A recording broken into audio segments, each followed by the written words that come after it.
दुनिया तो हमें आजाद रियासतें समझती है, दो आजाद मुमालिक है, लेकिन हम आज भी एक दूसरे को 1947 के मौकफ से देख रहे हैं। वही जो चीजें हैं वही देख रहे हैं। So how to overcome this partition, या आगे कैसे मूव करना है, ये थोड़ा सा मेरे जेहन में चीजें आती हैं। माजी को तो हम बहुत डिस्कस कर सकते हैं, जितना मर्जी डिस्कस कर लें। 75 साल की हिस्ट्री है, इसको मजीद 75 साल डिस्कस किया जा सकता है। लेकिन क्योंकि आपको पता है, मुझे और आपको, हम तो ज्यादा यूथ देखते हैं, जवान लोग देखते हैं। और जवान लोग जो होते हैं वो हमेशा उम्मीद की को देख रहे होते हैं। उनकी नजर में they always value hope, and they always want to see what is coming forward, आगे क्या हो रहा है। तो सर इसमें बताएं अरविंद सारन साहब कि हम आगे कैसे जा सकते हैं, and how can we overcome. सवाल बड़े हैं, बहुत बड़े हैं, आप घंटों बोल सकते हैं, लेकिन सारी बात है जब आप बात शुरू करेंगे तो फिर उस बात से बात निकलेगी। कमर चीमा साहब, ये आपसे वादा रहा कि आज हमारे दरमियान जो भी बात होगी, मैं इस बात का खास तौर से ख्याल रखूंगा कि बात जो भी हो, मुझे ये ख्याल रखना है कि मैं एक ऐसे मुल्क से आता हूं जहां पर गरीबी बहुत ज्यादा है।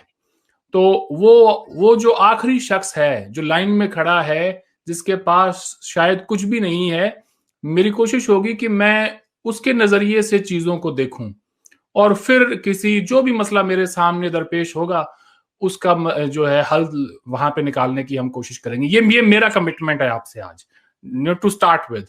अब जहां तक आपके सवाल का ताल्लुक है, तो पार्टीशन, बंटवारा हमारी जिंदगी का एक वो उदास सैड चैप्टर है, वो काला चैप्टर है जिसने कि हमारी नस्लों की जो जिंदगी पर जो असर डाला है पीढ़ी दर पीढ़ी, वो बहुत गहरा है।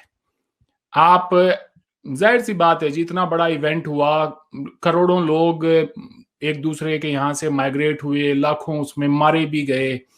तो हर परिवार के पास कोई ना कोई कहानी होती है अपने आने वाली नस्लों को बताने के लिए, उनको ये एहसास कराने के लिए कि वो कहाँ से उठकर आए हैं और आज वो जहां कहीं भी हैं उसके पीछे क्या वजूहात हैं।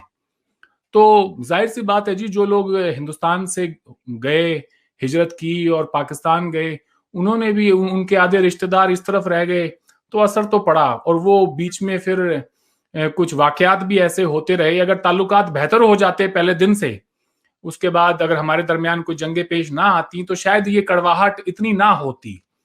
डॉक्टर इश्तियाक से ही आप बात कर रहे थे और वो 1955 के इंडिया पाकिस्तान टेस्ट मैच की बात बता रहे थे शायद आपको। तो उससे 7-8 साल पहले ही पार्टीशन हुई थी, लेकिन उनकी बातों से ऐसा लग नहीं रहा था कि लोगों में इतनी कड़वाहट थी। जिस तरह से लोग आए और एक दूसरे को मिले और गले लगकर रोए, अगर हम वहां से बिल्ड करते अपने रिलेशंस को, तो कायदे आजम मोहम्मद अली जिन्ना का वो ख्वाब कि उनसे जब पूछा गया कि हिंदुस्तान पाकिस्तान के ताल्लुकात कैसे होंगे, तो उन्होंने कहा कि कनाडा और अमेरिका जैसे होंगे। तो वो ख्वाब शायद पूरा हो सकता था, मगर ऐसा हो ना सका। अब पास्ट में जाए बगैर अगर हम आगे देखें कि फ्यूचर हमारा कैसा होगा, तो फ्यूचर उतना ही अच्छा हो सकता है कि जितना जो अच्छा हम अपने पास्ट से कोई सबक लेंगे और उन गलतियों को ना दोहराकर और हम आगे की तरफ बढ़ेंगे। So to answer the answer to your question कि जी आगे कैसे बढ़ा जाए, तो मैं समझता हूं कि उसके लिए एक तो ये हमारे जैसे जो फोरम है जहां पर नौजवान एक दूसरे से बैठकर बात कर सकते हैं, कोई अपने गिले शिकवे हैं वो कर सकते हैं, and eventually they can agree on something. तो आज मेरी भी एक कोशिश है कि हम किसी मुल्क को तो रिप्रेजेंट नहीं करते, मगर हाँ, उन मुल्कों की आवाम हम ही हैं। तो हमारे दरमियान अगर कोई अच्छा कोई बात निकल कर आए जिसको लोग सुने और वो भी सोचने पर मजबूर हो कि यार हमें भी इस तरह से कोई एक नई सोच लाने की जरूरत है। सो लेट्स सी कि आगे हमारी इस गुफ्तगू में आप के और मेरे दरमियान क्या कुछ निकल कर आता है, लोग क्या लेके जाते हैं, शायद उसी में इस मसले का हल भी है। जी बिल्कुल सही कह रहे हैं कि जारी बात है, this is at the end of, जो आखिरी चीज है वो इम्पोर्टेंट है, वो ये है कि ये लोग क्या सोचते हैं। मैंने बहुत सारी डिस्कशंस देखी हैं, लोगों को मैंने बात करते भी देखा है ज्यादातर। अच्छा, मैं इसमें दो एंगल से अगर बात करूं, एक एंगल है यूथ का, और एक एंगल है जो हमारे जो सीनियर सिटीजन्स हैं या वो लोग जो डिसीजन मेकिंग में हैं या फॉरेन ऑफिस में, आर्मी में, सियासतदान, वो कंप्लीटली एक और एंगल से चीजों को देखते हैं। मुझे ऐसे लगता है कि उन लोगों ने मामलात को खराब करने में पूरा पूरा किरदार अदा किया हुआ है। जो यूथ है वो थोड़ा सा और तरह की चीजों को देखती है। यूथ, मैं कल भी किसी एक इंडियन थिंक टैंक CGTC के ऊपर था, तो वहां पे इंडियन यूथ थी जो अपनी प्रेजेंटेशन दे रहे थे, तो वो पाकिस्तान को देख रहे थे from the lens of cricket, cricket के लेंस से देख रहे थे, फूड के लेंस से देख रहे थे, लो पॉलिटिक्स से लेंस से देख रहे थे। जबकि जो वहां पे जो जनरल्स बैठे हुए हों या जो इंडिया और पाकिस्तान के, मैं इंडिया का, मैं ये नहीं कहना चाहता India, I am also blaming Pakistan, दोनों की तरफ से जो हमारे बड़े हैं वो चीजों को खराब करते हैं फॉर देयर ओन रीजंस। तो ये दो जो गैप है, ये हम डिपेंडेंट हैं अपने उन डिसीजन मेकर्स को कि वो जो मर्जी हमें फीड कर दें, हमने वही करना है। सो ये गैप को आप कैसे देखते हैं, और आप समझते नहीं कि ये कैसे यूथ के पर्सपेक्टिव को ऊपर लाया जा सकता है और हम उनको जो फोर्स करें कि भाई वो भी हमारी तरह सोचें जिस तरह हम सोचते हैं। जी सर। जी, बड़ा अच्छा सवाल किया है आपने। मैं इसको इस तरह से देखता हूं कि वो कहते हैं ना कि हादसा यूं ही अचानक नहीं होता, वक्त करता है परवरिश बरसों। तो हमारे जो बुजुर्गों ने जो हादसात अंजाम दिए हैं, आज हमारा यूथ उसी की एक रिफ्लेक्शन है। हमारे दरमियान में जो कड़वाहट है, उसके लिए मैं उनको जिम्मेदार नहीं मानता, ये हमारे बड़ों की गलती है। उन्होंने वक्त रहते अगर कुछ अच्छे फैसले किए होते तो आज शायद ये कड़वाहट ना होती। अब ये कि जी इनका जो गैप है, इसको किस तरह से देखते हैं, तो इसको देखने का एक बड़ा सिंपल सा है जो मेरा पॉइंट ऑफ व्यू, वो ये है कि हम अपने बयानिए को दुरुस्त करें, हम अपनी आवाम को सच बताएं और लोगों से ये कहें कि हाँ, सामने वाले से अगर ये खता हुई तो हमसे भी कुछ गलतियां हुई हैं। ये हमारा पर्सपेक्टिव है जो हमें शायद अब तब्दील करने की जरूरत है, और उसका रिफ्लेक्शन फिर यूथ पर भी आ जाता है। यूथ ज्यादा अपने आप से कुछ कर नहीं सकता, क्योंकि अल्टीमेटली यूथ ने जिनको वोट देकर और अपने सर पर बिठाया है, फैसले तो उन्होंने ही लेने हैं। उन्हीं के हाथ में आर्मी है, उन्हीं के हाथ में जो है आपकी ब्यूरोक्रेसी है, डिप्लोमेट्स हैं। तो अगर वो कोई अच्छा फैसला लेते हैं तो मैं नहीं समझता कि यूथ उसमें कुछ बहुत ज्यादा अपनी नाराजगी दिखा सकती है। लेकिन एक जो बुनियादी बात है वो ये है कि हिंदुस्तान के हवाले से मैं कह रहा हूं, वो ये है कि हमारे यहाँ पर जो पीढ़ी इन पिछले 20-25 सालों में जवान हुई है, और जो यूथ हमारा वोटर है, वो बड़ा एग्रेशन के साथ में चीजों को देख रहा है, और उसी का रिफ्लेक्शन हमारी गवर्नमेंट भी है। तो अगर आप ये देखें कि पाकिस्तान की तरफ से अगर कोई पेशकश आती है डायलॉग की, तो हमारी गवर्नमेंट कोई फैसला ले उससे पहले वो ये जरूर सोचेंगे कि हमारे नौजवान इसके बारे में क्या कहेंगे। हमारा कोई जो है मजाक तो नहीं उड़ाएगा इस बात के लिए कि हम पाकिस्तान के साथ डायलॉग में जा रहे हैं। अनफॉर्चुनेटली हमारा जो बयानिया है वो इस किस्म का बन गया है कि हम किसी गुफ्तगू में अब जा नहीं सकते। तो गैप बहुत बड़ा है, लेकिन इतना बड़ा भी नहीं है कि उसे क्लोज इन ना किया जा सके, बशर्ते दोनों तरफ से एक जेन्युइन एफर्ट हो। तो मैं समझता हूं कि इस गैप को खत्म किया जा सकता है, इससे पहले कि ये और मजीद हमारे दरमियान जो है टेंशन का, रिफ्ट का एक और कॉज बने और बड़ा होता चला जाए। ये आपने बड़ा अच्छा सवाल जवाब भी दिया और सवाल भी पोज किया। तो मैं अगर इसी सवाल को आगे लेके चलूं, तो ये जो गैप को कैसे फिल करना है, ये बड़ा अच्छा सवाल है। तो यही बात होगी कि दोनों ममालिक के कुछ नैरेटिव्स हैं, ठीक है जी। एक नैरेटिव पाकिस्तान की तरफ से आता है, एक नैरेटिव इंडिया की तरफ से आता है। और मैं समझता हूं कि पिछले 20 साल में अरविंद साहब, जब से ये इंफॉर्मेशन टेक्नोलॉजी, आईटी का जरा बोलबाला हुआ है, टीवी हमारे सामने आ गए हैं, मामला ठीक होने की बजाय खराब हुए हैं, ठीक है। और हम जिसे वो बातें, जैसे आपने इश्तियाक साहब की बात की कि 1955 में किस तरह के थे ताल्लुकात थे। और अभी भी जो इस वक्त हमारे पास जो जनरेशन है, ये वो आखिरी जनरेशन है जिसने पार्टीशन कुछ थोड़ी बहुत देखी हुई है। ठीक है जी, ये जब जनरेशन चली जाएगी तो फिर तो वो जिसे ना ओरल हिस्ट्री थोड़ी बहुत रह जाएगी, जिसे हम पंजाबी उर्दू में कहते हैं सीना गजट। सुना था बुजुर्गों से, कुछ लिखा हुआ सारी बात आ गया और कुछ सीना गजट भी आ गया। तो बहुत सारे जो बुजुर्ग हैं इंडिया पाकिस्तान से, वो बताते हैं। और एक बात बताऊं, कल मैं जगह पे था तो जो टर्म इस्तेमाल की गई अरविंद साहब, बड़ी खतरनाक टर्म जो पाकिस्तान में भी इस्तेमाल की जाती है और मैंने ये सुनी हुई है। 1947 की जो पार्टीशन है उसको उजाड़ा कहा जाता है। उजाड़ा मींस के पार्टीशन इतनी लीथल हुई कि वो उजड़े लोग ना, उधर भी उजड़े और इधर भी उजड़े। यानी कि वहां भारत में भी लोग उजड़े और पाकिस्तान में भी उजड़े, जिस तरह यहां से लोग गए और वहां से लोग यहाँ आए। तो अच्छी चीज नहीं है। लेकिन मैं जो चीज, एक आपने जो सवाल छोड़ा, मैं उसको आगे जो लेके जाना चाह रहा हूं कि नैरेटिव्स को कैसे रिकंसाइल किया जा सकता है। हमारे पास जो मीडियम है कनेक्शन का, हमारे पास जो मीडियम है एक दूसरे तक पैगाम लेके जाने का, उसने तो कोई पॉजिटिव रोल प्ले नहीं किया। वो तो हमें करीब नहीं लेके आया। जो हमारे बुजुर्ग एक दूसरे के साथ बात करते थे, आज से अगर मैं सन 2000 से पहले चला जाऊं, जब आईटी और टीवी और सारा नहीं था, तब मामला फिर भी अरविंद साहब कंट्रोल में थे। ये नैरेटिव्स को कैसे रिकंसाइल किया जा सकता है, ये एक बड़ा सवाल है। मैं चाहता हूं कि आप व्यूअर्स को बताएं कि हम कैसे चीजों को, नैरेटिव्स को रिकंसाइल करें।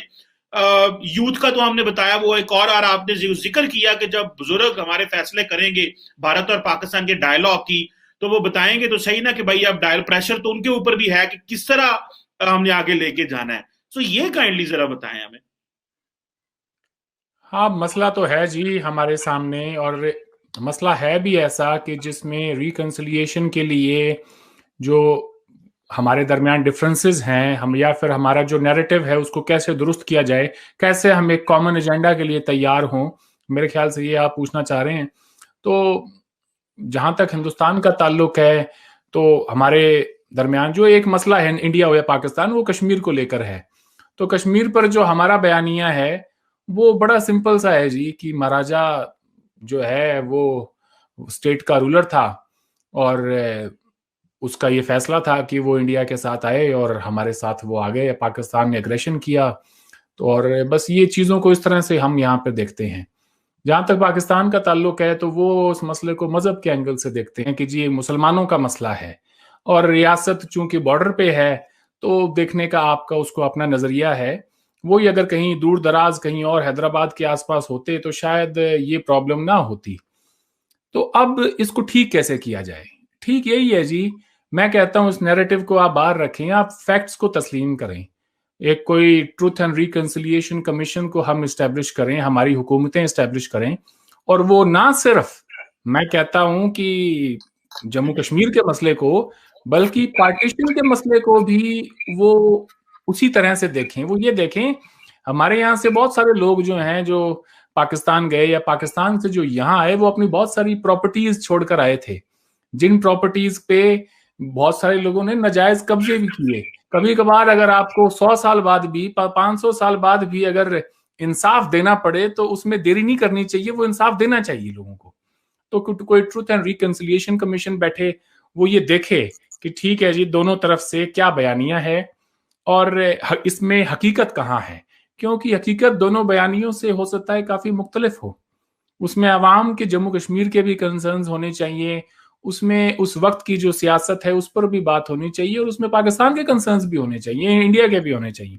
वहां से हम आगे बढ़ें, हम ये देखें कि हमने क्या खोया है पिछले 70 सालों में, क्या पाया है, और इस मसले का जो हल है वो तलाशने की हम कोशिश करें। अब बहुत सारे मेरे दोस्त हैं इंक्लूडिंग यू, आपका एक व्यू पॉइंट हो सकता है जी कि लेट्स टॉक, हम बात क्यों नहीं कर रहे, हमारे दरमियान डायलॉग क्यों नहीं हो रहा। आज हिंदुस्तान पाकिस्तान में एक बहुत बड़ा सवाल है कमर चीमा साहब, इंडिया में इतना नहीं है जितना पाकिस्तान में है, कि डायलॉग क्यों नहीं हो रहा हमारे दरमियान। डायलॉग के लिए मैं आपको ये बताता चलूं, हम दिन ब दिन जितनी देरी हो रही है उतना ही हम दूर जाते जा रहे हैं। कभी कभार तो ऐसा लगता है कि यार शायद इस मसले का हल कहीं ऐसा तो नहीं कि हमारी राइट विंग और आपकी मिलिट्री के दरमियान ही ये रिजॉल्व हो। कभी कभार ये फीलिंग भी आती है कि टू ऑपोजिट एक्सट्रीम व्यूज जो हैं वो शायद इस मसले का हल तलाश कर सकें। कभी कभी ये महसूस होता है कि जो 4 पॉइंट फॉर्मूला था कश्मीर पे बिटवीन 2004 एंड 7, उस पर हम जाएं, लेकिन देन आई फील कि अगस्त 5 2019 के बाद वो फॉर्मूला तो अब रिडंडेंट हो गया है। उस पर तो जाने के लिए हमारी तरफ से कोई कोशिश नहीं हो सकती है। और मैं एज एन इंडियन आपको ये भी बात कहता चलूं कि जो खित्ता आपके पास है, मुझे वो हिंदुस्तान के पास भी आता हुआ दिखाई नहीं दे रहा है। बड़के मारने को 1000 मारें, हमारे होम मिनिस्टर हो या कोई भी, मगर एक कोई जेन्युइन कॉन्शियस एफर्ट आपने क्या लगाई है उसको रिक्लेम करने की? I don't think so. और मुझे वो आगे भी दिखाई नहीं देती। हमारे दरमियान एक सच्चाई जरूर है कि वो हम आज न्यूक्लियर पावर्स हैं। कन्वेंशनल वॉर की गुंजाइश भी अब हमारे दरमियान रही नहीं। न जाने कब वो एस्केलेट होते होते और कहां पर चली जाए। ये एक जेन्युइन खदशात हैं जिनको हम इग्नोर नहीं कर सकते, और हमारे पॉलिटिशियंस हों या हमारी आर्मी, वो भी इसको इग्नोर नहीं करते हैं। वो एक पब्लिक कंजम्पशन के लिए बयान देना अलग बात है, और उसको एक अमली जामा पहना के और दूसरी तरफ अटैक करना वो दूसरी बात है। तो फिर हम क्या कर सकते हैं? On the other hand Pakistan has tried 3-4 times, जो भी है, वहां से भी कश्मीर मसले का हल नहीं निकला है बाय यूजिंग फोर्स। तो मसले का हल क्या है? मेरी नजर में मसले का हल ये है साहब कि हम ये तलाश करें कि एक तो इस खित्ते में रहने वाले जो लोग हैं, हम एक ही लोग हैं, हमारी आइडेंटिटी एक है, हमारा कल्चर एक है। अब हम ये देखें कि दुनिया कहां पहुंच गई है, यूरोप कहां पहुंच गया है, आप वेस्ट को देखें वो कहां पहुंच गए हैं after years of civil war, और आज हम कहां खड़े हैं। और जिन नौजवानों की हम अभी बात कर रहे थे थोड़ी देर पहले कि शायद वो इस मसले को हो सकता है कुछ सालों बाद उनको जो ग्राउंड रियलिटीज का ही ना पता हो, उन्हें ये ना पता हो कि पार्टीशन के बारे में क्या हमारे जो हैं हमारे बड़े बुजुर्गों ने क्या तकलीफें देखी हैं, क्या कुछ सहा है। तो इससे पहले कि हम बहुत दूर चले जाएं, let's not be let's not get hijacked by our past. और हम ये देखें कि इस मसले का हल यही है जी कि हम यहां पे बॉर्डर्स को इससे पहले इररेलेवेंट करें। We have to show to each other कि हम अपने एफर्ट्स को लेके काफी सीरियस हैं। और फिर मैं तो कहता हूं कोई ऐसा वक्त आए चीमा साहब जब आप हमारे यहाँ पे अगर आपका रहने का मन हो या यहाँ से पीएचडी करने का मन होता आपका, आप जेएनयू से करें, हमारी यूनिवर्सिटी से करें, मैं कोई लाहौर जाके रहना चाहूं तो रह सकूं। क्या वो दिन आ सकता है हमारी जिंदगी में? सवाल ये है कि क्या अगर कोई शख्स ये कहे कि यार मुझे यूरोप जाना है, वाई नॉट कि मैं अपनी गाड़ी लेके पाकिस्तान से होता हुआ ईरान जाऊं, ईरान से टर्की और वहां से यूरोप। क्या ये ख्वाब हम देख सकते हैं? क्या नए ख्वाब पालना इस खित्ते के अंदर अब कोई जुर्म हो गया है या अभी भी उसकी कोई गुंजाइश है? ये बहुत सारे, एक मैं समझता हूं एक नौजवान के जहन में सवाल आते होंगे, आपके भी आते होंगे।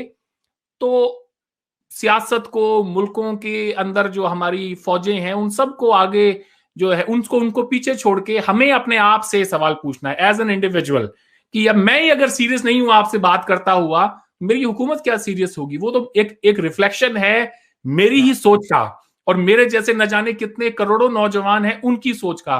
तो here I am today sitting in front of you कि मैं किसी हद तक भी जाने के लिए तैयार हूं। क्या कमर चीमा साहब उस हद तक जाने के लिए तैयार हैं? जी जारी बात है, क्यों नहीं, ये बात ही हम इसलिए कर रहे हैं। आपने बड़ी अच्छी बातें की, लेकिन मैं एक चीज मैं आपको बताना चाहता हूँ, मैं थोड़ी तकसीम करता हूँ हमारे व्यूअर्स के लिए भी, और बात को मजीद जिसे कहते हैं ना डीकंस्ट्रक्ट करने के लिए, ताकि ज्यादा बेहतर सवाल बन सके।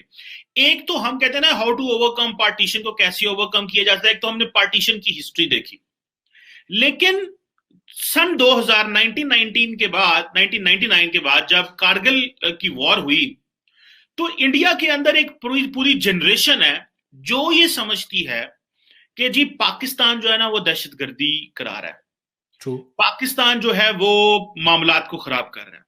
अच्छा, इधर पाकिस्तान में हम ये समझते हैं कि भारत जो है वो पाकिस्तान में दहशतगर्दी करा रहा है और हमें डिस्टेबलाइज किया जा रहा है। हमें बलूचिस्तान में, कराची में जिस तरह हुआ, कुलभूषण यादव है, अफगानिस्तान के रास्ते, दिस एंड दैट, मतलब सारा कुछ एक है। सो सो दो चीजें हैं, एक है कि हमने पार्टीशन को कैसे लिया, वो तो अभी गुत्थी सुलझी नहीं थी अरविंद साहब। वो तो जिसे हम आपने जिस तरह ट्रूथ एंड रिकॉन्सिलेशन की बात की, वो गुत्थी तो अभी सुलझी नहीं थी कि नई एक रिडल आ गई हमारे सामने, और वो आ गई यूथ के सामने जिन्होंने एक दूसरे के मुल्कों को दहशतगर्द कहना शुरू कर दिया। आपने हमें कह दिया, हमने आपको कह दिया, तो हम तो उस डिच के अंदर चले गए हैं, उस खाई के अंदर चले गए हैं जहां से मजीद निकलना थोड़ा बाहर था। आप मैं ये समझता हूं कि बजाय इसके कि हम बुजुर्गों पे मेहनत करें, हमें एक पैरेलल एक डायलॉग जो मिड कैरियर लोग होते हैं उनके साथ एस्टेब्लिश होना चाहिए, जो से हम वो बात करें, ना कि हम बुजुर्गों को जो कर रहे हैं फिलहाल करने दें, क्योंकि जिस बंदे की उम्र 50-60 साल 75 साल 60-65 साल होगी उसको चेंज करना मुश्किल होता है, वो तब्दीलियां मुश्किल होता है, लेकिन यूथ को जितना मर्जी हम जल्दी चेंज कर सकते हैं वो कर सकते हैं। ये दो मैं डिफरेंस आपके सामने रख रहा हूं। अगर प्री पार्टीशन तो आपने काफी हद तक डिस्कस हो गए कि हमने किस, लेकिन ये जो पोस्ट कारगिल मैं कह लूं आपको, एक जनरेशन जो इंडिया में बड़ी पली है, जो पिछले 20 साल की, क्योंकि अभी जब ये शो में हम देखेंगे ना तो वो पाकिस्तान को कहेंगे दहशतगर्दी बंद करो, दहशतगर्दी बंद करोगे, इंडिया पाकिस्तानी कहेंगे इंडिया दहशतगर्द है, इंडिया दहशतगर्द है। तो ये दोनों तरफ से ये चल रहा है, ये इस रिडल को कैसे ठीक करना है, ये भी तो एक ये पिछले 20 साल की कहानी जो है। बड़ी अच्छी बात है जी, आपने ये एक ऐसा सवाल दरपेश है हमारे सामने जिसका हल निकालना चाहिए। 1999 में कारगिल की जंग हुई। कारगिल की जंग से पहले के वो मनाजर जो हम सब ने देखे जब वाजपेयी साहब लाहौर गए, it was a very emotional moment दोनों मुल्कों के लिए, कम से कम उन लोगों के लिए जो पार्टीशन को एक अफसोसनाक वाक़ये के तौर पे याद करते हैं। वाजपेयी साहब का वहां जाना, उनको नवाज शरीफ साहब की तरफ से सीने से लगाना, उसने मैं समझता हूं हमारे दोनों मुल्कों की आवाम को एक होप दी, एक उम्मीद दी कि हाँ, हम अपने मसले मसाइल को बातचीत के जरिए, गुफ्तगू के जरिए हल कर सकते हैं। वाजपेयी साहब फारूक अब्दुल्ला साहब के पास गए और उनसे ये कहा कि मैं जा रहा हूं लाहौर, तो आपकी तरफ से कोई पैगाम हो या आप कुछ कहना चाहें ऑन कश्मीर, क्या बात करूं। तो उन्होंने कहा कि आप जाएं, फॉरगेट कश्मीर, आप जाएं, पहले एक ऐसा माहौल बनाए लोगों से कि हम उनसे बैठकर और मिल सकें और बात कर सकें, उसके बाद में हम कश्मीर को भी हल कर लेंगे। तो कश्मीर पे अगर आप देखें, लाहौर डिक्लेरेशन का क्या था, जो उसका जो लबो लबाब है वो यही है कि हम डायलॉग के जरिए हमारे तमाम डिफरेंसेस इंक्लूडिंग कश्मीर हम हल कर लेंगे। अब कारगिल हुआ, कारगिल होने से पहले ही वाजपेयी साहब की जो जर्नी थी उसी के अंदर ही, अगर आपको अगर याद हो, पिछले हफ्ते ये शायद आप बात कर रहे थे प्रोफेसर इश्तियाक साहब से, और वो ये कह रहे थे कि जमात इस्लामी के लोगों को छोड़ दिया गया कि इन पे टूट पड़ो, ये जो आए हैं मेहमान, मेहमान घर में आए, चीमा साहब मैं आपसे मिलने आऊं इस्लामाबाद और आपके आस पड़ोसी मुझ पे चढ़ दौड़े, या आप हमारी तरफ आए और मेरे आस पड़ोसी आपके ऊपर चढ़ दौड़े, ये तो कोई बात ना हुई। और मैं अगर उनको कंट्रोल ही ना कर सकूं तो मैं तो फिर तो मेरा मेरे पड़ोसियों के साथ में कैसा ताल्लुक है वो भी एक चीज सामने आती है। स्टेट की सिंसियरिटी होनी बहुत जरूरी थी उस वक्त, स्टेट की थी लेकिन शायद डीप स्टेट की नहीं थी। मैं आज अपने आप से वादा करके आया हूं कि मैंने कोई ऐसी बात नहीं करनी जिससे कि किसी की दिल आजारी हो या मैंने आपके ऊपर उंगली नहीं उठानी है। तो ये एक कंसर्न डेवलप हुआ पोस्ट कारगिल कि इनके साथ बात नहीं हो सकती है और ये this is who they are. उसका रिफ्लेक्शन आप ये भी देखें, नॉट ओनली हमारे जहन में क्या एक आपकी इमेज बनी, उसको छोड़ें, आप दुनिया की नजरों में आप एक दहशतगर्द मुल्क, एक रोग स्टेट बन गए। कश्मीर के ऊपर दुनिया आपकी बात उससे पहले तक, उससे पहले जो 10 साल थे कश्मीर पे आपकी बात सुनी जाती थी, उसको इंपॉर्टेंस मिलती थी, मगर वो ममालिक जो आपके हक में बोलते थे फिर वो उन्होंने भी आपका साथ छोड़ दिया। और पोस्ट 9/11 इस दुनिया की जो डायनामिक्स हैं वो कंप्लीटली चेंज हो गए। अफगानिस्तान में हमारी इन्वॉल्वमेंट जो है वो वॉर ऑन टेरर के बाद ही हुई है, अगर हमारी कोई प्रेजेंस अफगानिस्तान में है तो। उससे पहले तो कोई प्रेजेंस नहीं थी, ये बात तो हम सबको पता है कि कोई है थी भी तो ये कह लें वो जो नॉर्दर्न अलायंस की शक्ल में अहमद शाह मसूद को हमने कोई हेलीकॉप्टर दे दिया या कोई थोड़ी बहुत हेल्प कर दी तो कर दी, बाकी तो कोई हमारी प्रेजेंस नहीं थी वहां। और सबको पता है कि अहमद शाह मसूद की क्या रेट थी, he was confined to a small portion. तो इंडिया की प्रेजेंस अफगानिस्तान में वॉर ऑन टेरर से पहले निल थी, खत्म थी बिल्कुल। अब यह है कि वक्त आगे बढ़ता चला गया, कारगिल के बाद में पार्लियामेंट पे अटैक हुआ, उसके बावजूद हम we were sitting on the table to talk. ठीक है, जनरल मुशर्रफ साहब इंडिया आए, आगरा का समिट हुआ, वो फेल हुआ, वो एक अलग एक बहस है, मगर बात हुई। फिर एक ऐसा दौर आया कि नहीं, ये दोबारा ताल्लुकात को हम रीसेट करते हैं। 2004 से 2007-8 का पीरियड भी देखा हमने, हमारे ताल्लुकात बड़े अच्छे हो गए थे। आई एम श्योर आपको याद होगा चीमा साहब, बड़े अच्छे ताल्लुकात थे हमारे। अगर हम खेलों की बात करें, हमारी और आपकी क्रिकेट टीम ने उन 3-4 सालों में every year we use to play bilateral series. आपके आर्टिस्ट इंडिया में आ रहे थे, प्रोग्राम्स में वो हिस्सा ले रहे थे, आईपीएल हुआ पहला, और पाकिस्तानी प्लेयर्स के लिए हिंदुस्तान में लोग चीयर कर रहे थे। इससे पहले नहीं हुआ था, पहली बार हुआ। हमने अब्दुल बासित साहब से मैं बात कर रहा था कुछ हफ्ते पहले, तो अब्दुल बासित साहब ने हमारी कोई यूनिवर्सिटी नहीं छोड़ी जहां पर जाकर उन्होंने लेक्चर ना दिया हो, या उनसे पहले जो कोई एम्बेसडर्स आए थे उन्होंने ना लेक्चर दिया हो। हमारे किसी भी एम्बेसडर का या प्राइम मिनिस्टर का, किसी का भी कोई एक ऐसा ओकेजन बताएं जहां पर हमें इजाजत दी गई हो कि हम वहां पे यूनिवर्सिटियों में बच्चों से बात करें, या फिर आपकी सिविल सोसाइटी से। हमारा कोई हेड ऑफ स्टेट या फॉर्मर हेड ऑफ स्टेट, जिस तरह से जनरल मुशर्रफ या बाकी जो आपके लोग इंडिया में आते रहे हैं मुख्तलिफ कॉन्क्लेव्स के अंदर, तो टेंशन बिल्डअप हुई पोस्ट 2008 मुंबई टेरर अटैक, वो हुआ। और उसके बाद में फिर अब आप ये कह लें, जब मैं बार बार ये बात कहता हूं, जो बड़ा चौधरी है वो कभी छितर नहीं खाता। हमारे अंदर क्या कैपेबिलिटी नहीं है कि हम दुश्मन की टेरिटरी के अंदर जाके और जो है ऑपरेशन ना कर सकें। जरूरी तो नहीं चीमा साहब कि हर जंग दुश्मन के साथ हो, वो अपनी ही टेरिटरी में लड़ी जाए।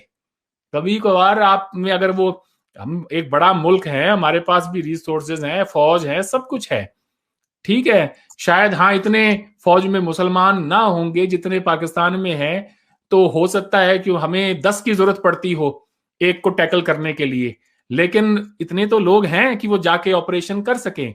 तो ये इल्जाम लगाना कि जी इंडिया आके और दहशतगर्दी कर रहा है, ये कर रहा है, वो कर रहा है, तो आप ये देखें कि एक वक्त आता है जब सामने वाला भी रिटेलिएट करता है। मगर सवाल ये है कि क्या इंडिया की प्रेजेंस थी कोई वॉर ऑन टेरर से पहले अफगानिस्तान के थ्रू आपके किसी भी इलाके में?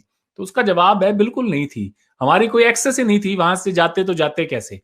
तो अब ये है साहब कि उन बातों को पीछे छोड़कर और आगे कैसे बढ़ा जाए, ये सवाल है जो हमें आज शायद उसका जवाब अपने लोगों को, व्यूअर्स को दे के जाना चाहिए। बिल्कुल, देखिए आपने एक प्रॉपर हिस्टोरिकल चीज बताई है और मैं ये जानना चाह रहा था, और मेरा यही मौकफ है कि जी पोस्ट कारगिल जनरेशन इंडिया और पाकिस्तान में जो है ना वो ज्यादा पोल्यूटेड हो गए हैं। नॉट बिकॉज कि वो पोल्यूटेड है, बिकॉज ऑफ दी डेवलपमेंट्स जो हुई। और जारी बात है वो कारगिल कोई अच्छा एपिसोड नहीं था। जो भी हुआ, मैं किसी भी एक अनकॉन्स्टिट्यूशनल चीज को मैं नहीं समझता कि जब तक जिसमें रियासत की मर्जी ना हो, कोई जत्था या कोई ग्रुप उसको कोई ऐसा काम नहीं करना चाहिए जो जो जो रियासत के लिए प्रॉब्लम क्रिएट करे। I stand with this. और उस वक्त के अगर इलेक्टेड प्राइम मिनिस्टर वो किस तरह भी है, वो जो भी कह रहा है, he is the boss and the parliament is to execute whatever the parliament and the people of the country thinks, and मेरा ख्याल है ये important है। लेकिन मूविंग फॉरवर्ड अरविंद साहब, एक पॉइंट जो मैं समझता हूं जो आपने डिस्कस भी किया, और मैं चाहता हूं कि इसी पॉइंट को कंक्लूड भी यहीं पे करूं, तकरीबन आखिरी सवाल मैं इसको करता हूं आपको। वो आपने एक पॉइंट रेज किया, आपने कहा जी कि आपके दाएं बाजू की लोग, राइट विंग लोग और हमारी आर्मी की बात की आपने, कि ये लोग हैं जो मसले को हल कर सकते हैं। तो अगर ये बात है कि दाएं बाजू के आपके लोग और हमारी जो आर्मी मसला हल कर सकती है, तो इमरान खान और पाकिस्तान आर्मी की तो इस वक्त बहुत अच्छी एक अप्रोच है, और दोनों मिल के काम कर रहे हैं और बड़ी अंडरस्टैंडिंग है कि चीजों को कैसे लेके चलना है। इसी के साथ साथ थोड़े दिन पहले हमारे जो आर्मी चीफ हैं जनरल बाजवा साहब, उन्होंने एक स्टेटमेंट भी दी, अगर आपकी नजरों से गुजरी, जिसको इंडियन मीडिया ने भी पिक किया और वो काफी हुआ, और वो ये था, बल्कि इंडियन मीडिया ने उसको डाउन प्ले किया फ्रैंकली स्पीकिंग, ये भी मैं आपको कहूं, बल्कि एक आधा सिर्फ इंडियन इंडिया टुडे एक चैनल जिस पर मैं भी था, उसने इस पे शो किया, बाकी इंडिया ने इसको डाउन प्ले किया, हालांकि ये अमन का पैगाम था। और उन्होंने कहा कि we want to extend hand of friendship in all directions. ये जनरल बाजवा साहब के, he didn't name India, but definitely जब हैंड ऑफ फ्रेंडशिप की बात होगी इन ऑल डायरेक्शन, तो India is a part of it, तो इंडिया की तरफ भी तो हाथ जाएगा। सो अगर दोनों ही आप ये समझते हैं कि दो लोग, दो ग्रुप या दो इंटरेस्ट ग्रुप या ये कर सकते हैं, so how will you read Pakistan तो want to move forward, but how your right wing will move forward, this is where I want, जिसमें दे वी आल्सो इंक्लूड, जिसको मीडिया भी काइंडली इंक्लूड कर लें, that is working hand in glove with the right wing, जिसमें primarily आप दाएं बाजू कोई भी कह लें, लेकिन हम अमूमन बीजेपी को और उनके जो बाकी जो आरएसएस वगैरह या उनके जो थिंक टैंक्स हैं उनको कहते हैं, या मीडिया को कहते हैं। So how will you answer this question? मैंने ये कहा था साहब कि कुछ लोगों का ये मानना है कि शायद इस मसले का हल दो ऐसी तंजीमों के हाथ में है जिनके कंप्लीटली एक्सट्रीम व्यूज हैं। तो मैं ये नहीं कह रहा कि हाँ वही इस मसले का हल निकालेंगे, मगर मैं इतने आप अपने आप से ये जरूर पूछता हूं कि जब मेरे होम मिनिस्टर खड़े होकर ये कहते हैं कि अक्साई चिन हमारा है, पीओके हमारा है, गिलगित बल्टिस्तान हमारा है और उसको हासिल करने के लिए जान दे देंगे, तो बड़ी अच्छी बात उन्होंने कही, जान देनी भी चाहिए।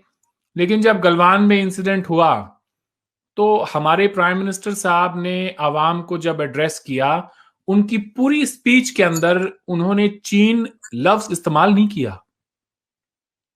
हालांकि बात इंडिया चाइना पे हो रही है, हमारे सोल्जर्स चीनी सोल्जर्स के हाथों मारे गए हैं, लेकिन उन्होंने चीन को मेंशन तक नहीं किया।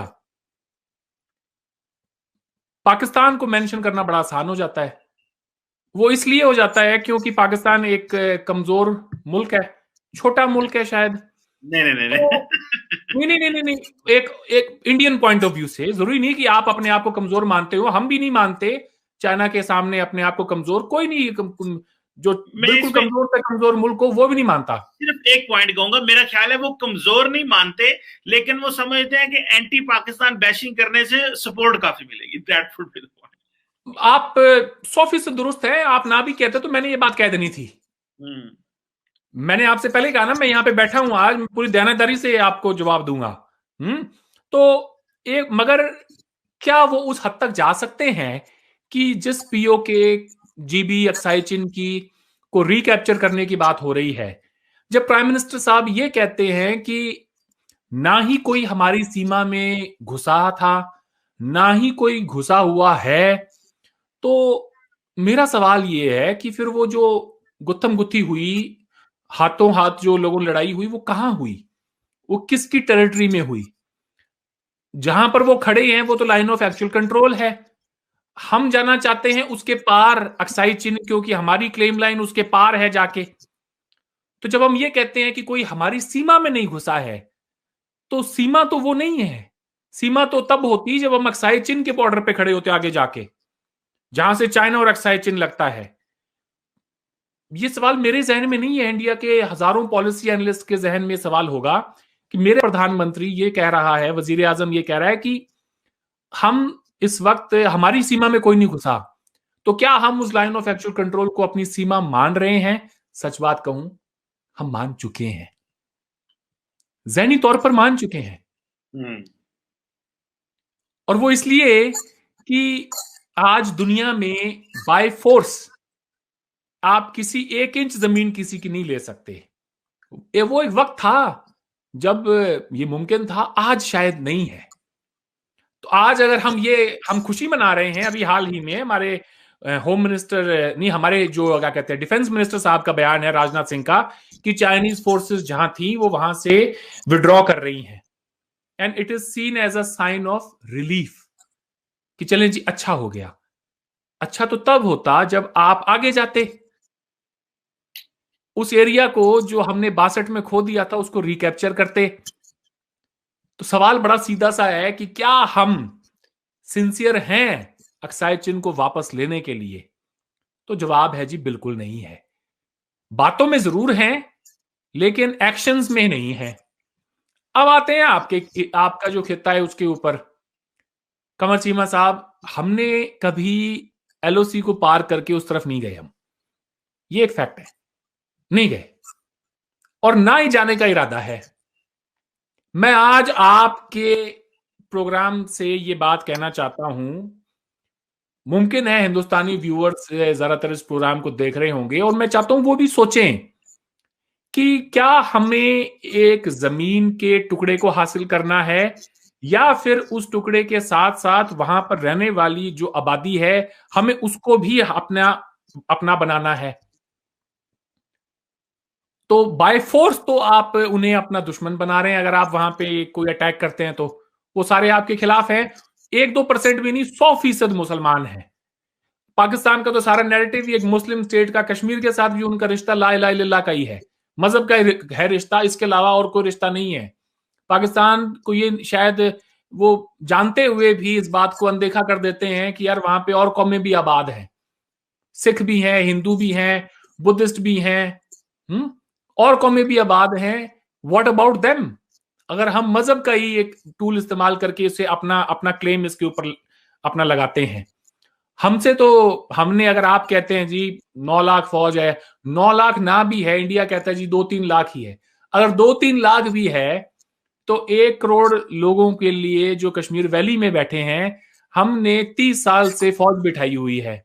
तो उस तरफ जो 50 लाख और बसते हैं उनके लिए कितनी फौज बिठाएंगे और कितने अरसे के लिए बिठाएंगे, and at what cost? At what cost? वो नौजवान जिसको आज नौकरी की तलाश है, जिसका पेट भरने की जरूरत है, जिसके सपने हैं अच्छी जॉब्स के, कारोबार के, बड़े घर के, गाड़ियों के, वो तो पूरे नहीं होंगे। वो तो छोड़े, आप एक वक्त की रोटी नहीं दे पाएंगे लोगों को अगर आप एक और कॉन्फ्लिक्ट में जाते हैं। और दूसरी बात यह है कि एलओसी की वायलेशन मैं समझता हूं दूसरे मुल्क पे जंग करने के बिल्कुल बराबर है। तो अगर इंडिया एलओसी की वायलेशन करके उस तरफ जाता है, it would be considered as an act of war in the eyes of international community. May not be in India और पाकिस्तान, मगर दुनिया की नजर में तो है। तो क्या वो मुमकिन है? तो जवाब बड़ा सीधा सा है कमर चीमा साहब, मैं अपने दिल से बोल रहा हूं सारी बात, ठीक है, वो मुमकिन नहीं है। क्या हमारी हुकूमतों ने पिछले 70 सालों में ऐसी कोई कोशिश, ऐसा कोई एडवेंचर किया है? तो उसका जवाब है नहीं किया। तो एक वक्त था जब आप ये कर सकते थे, हो सकता है 99 से पहले आपके इरादे अगर हो भी और आप उस वक्त चाहते तो कुछ कर सकते थे। कन्वेंशनल वॉर में गिव एंड टेक होता है। 71 में we had the brilliant opportunity, हम नहीं कर पाए। बहुत सारे, आज हाइंडसाइट में जाके बात करना बड़ा आसान होता है जी, उस वक्त के हालात कुछ और ही थे। मगर मैं ये चाहता हूं कि जब ये पॉसिबिलिटीज खत्म हो गई हैं, गुंजाइश ही नहीं रही है, तो फिर गुंजाइश क्या है?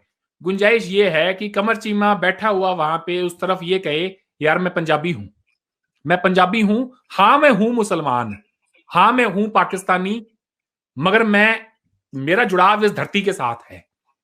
आज अरबी नाफिज करके, अल्लाह की जबान है जी, बड़ी अच्छी बात है, अल्लाह का कुरान उसी जबान में आया, पढ़ाएं बच्चों को, कोई बात नहीं है उसमें, मगर ये भी देखें कि उनको अंग्रेजी भी सिखाएं ताकि वो दुनिया के साथ में उनका कनेक्शन हो, वो आगे बढ़ सके।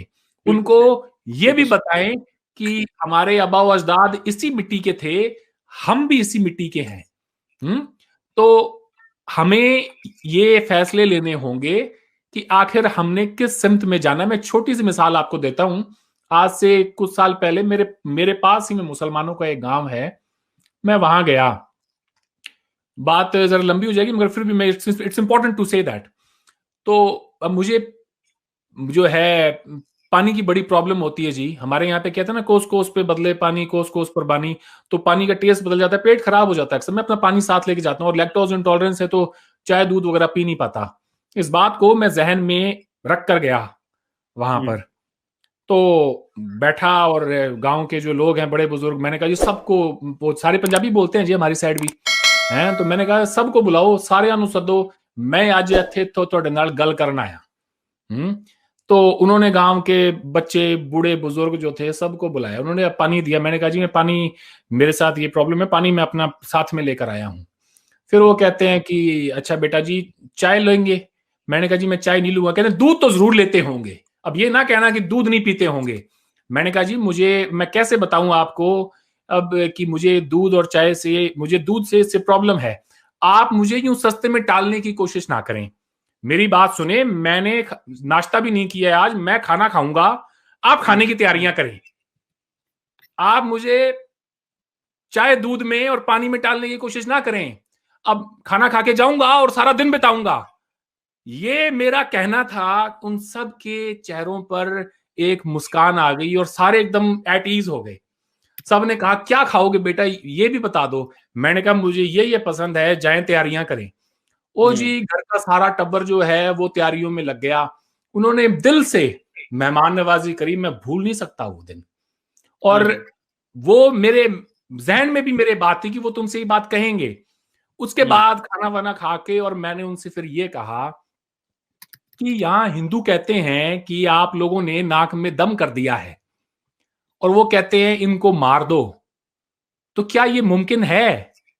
तो उनमें से जो नौजवान थे दो चार, वोट खड़े हुए कहते कैसी बात कर रहे हैं आप?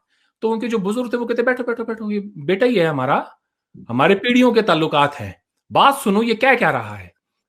तो उन्होंने कहा नहीं बेटा जी ये तो मुमकिन नहीं है। तो मैंने कहा ये कहते हैं इन सबको पैक करके पाकिस्तान भेज दो, क्या ये मुमकिन है?